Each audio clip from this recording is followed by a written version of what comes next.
Alors la bande dessinée pour les élèves prépa, c'est difficile parce que c'est une année qui passe très très vite. Et donc la bande dessinée, on l'approche surtout par la narration. Je ne peux pas faire des élèves prépa des auteurs de bande dessinée, c'est ce qui est impossible.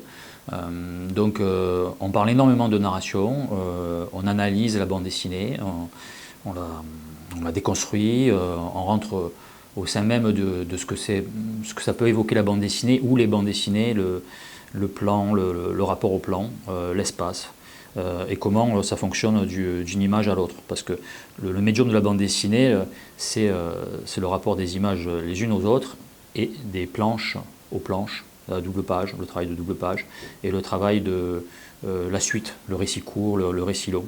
Donc l'approche de la bande dessinée, elle se fait par l'analyse de grands auteurs de bande dessinée. On évoque aussi l'actualité, les livres. Donc on plonge au cœur même de la narration.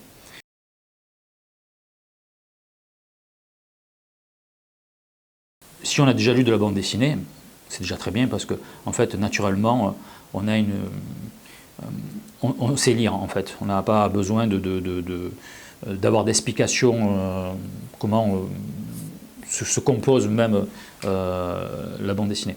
Donc après, celui qui est complètement débutant, il a quand même un rapport aux images qui, soit de manière illustrative ou picturale. La difficulté pour lui, ça va être d'agencer et de faire le lien d'une case à l'autre. Donc là, ce rapport à la narration peut être très compliqué pour des élèves qui sont uniquement illustratifs, où le rapport se fait d'une seule image. Ceux qui sont plutôt en animation peuvent sentir un peu plus ce travail de narration. Donc là, moi, je les fais travailler, c'est là où mon expérience peut les amener justement à travailler autrement et à casser les codes de la bande dessinée, à s'affranchir.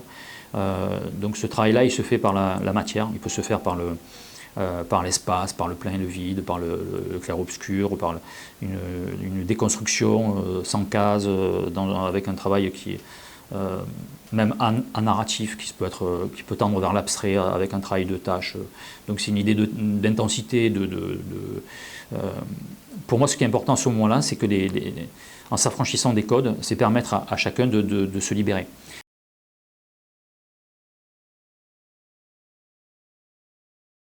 Alors la bande dessinée, c'est pas simplement un rapport aussi de case à case et uniquement graphique et pictural. On peut très bien construire comme ça et avancer sans savoir où on va. Pas forcément besoin d'avoir un récitatif, une voix off qui nous parle, pas forcément besoin d'avoir des bulles. Et en même temps, on peut aussi construire d'une manière très classique. Donc là, il y a des codes, et ces codes, c'est-à-dire on va au préalable travailler des personnages, donc c'est un peu comme si on était au théâtre, au cinéma, donc il faut leur donner un caractère, il faut travailler le design aussi des décors, il faut peut-être travailler aussi des synopsis, donc au préalable il y a tout un travail en amont de recherche. Et là, la difficulté, c'est ce travail de recherche, ça va être lié à la documentation. La différence, ça se fait souvent entre un dessinateur qui travaille sans documentation et celui qui va s'appuyer sur des documents visuels. Ça peut être des croquis, ça peut être des photos, ça peut être des appuis dans des journaux, des arrêts sur image en vidéo, en film. Donc là, ça fait la différence. Après, au dessinateur de pouvoir se libérer de l'élément visuel et photographique du document dont il va s'appuyer.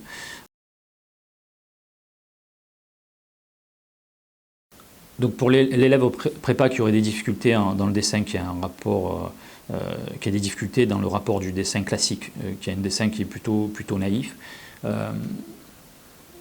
c'est pas plus mal parce qu'il n'a pas les codes de la bande dessinée. Donc déjà il s'est affranchi de ça et il peut installer, avoir un rapport avec la narration plus fluide. La difficulté du dessin, il peut la compenser par autre chose, par de la couleur, il peut la compenser par du collage, par du roman photo. Il y a plein de moyens. Alors, est-ce que c'est des béquilles? C'est à lui en fait de ne pas montrer qu'il a des difficultés dans le dessin. Après, s'il a un dessin très naïf, ça peut On n'est pas forcément besoin d'être très très grand dessinateur pour être un bon dessinateur de bande dessinée. Un dessinateur de bande dessinée, il est là pour raconter une histoire. Et souvent, des dessins, des très bons dessins, ne peuvent pas rentrer dans un récit parce que, en fait, ils ne servent pas à la narration. Ils vont être soit répétitifs, ils vont être redondants par rapport au texte, et ils vont sans doute rien apporter, ou en fait, ça va être des dessins qui seront trop forts. Il faut savoir aménager, c'est la narration qui prime. Voilà. Donc, la narration permet de faire c'est bien moi, je pousse les élèves à avoir beaucoup de matière à la fois dans le texte, dans le récit, dans la construction de l'écriture, et autant avec le dessin. Et là, après, c'est comme un jeu de cartes.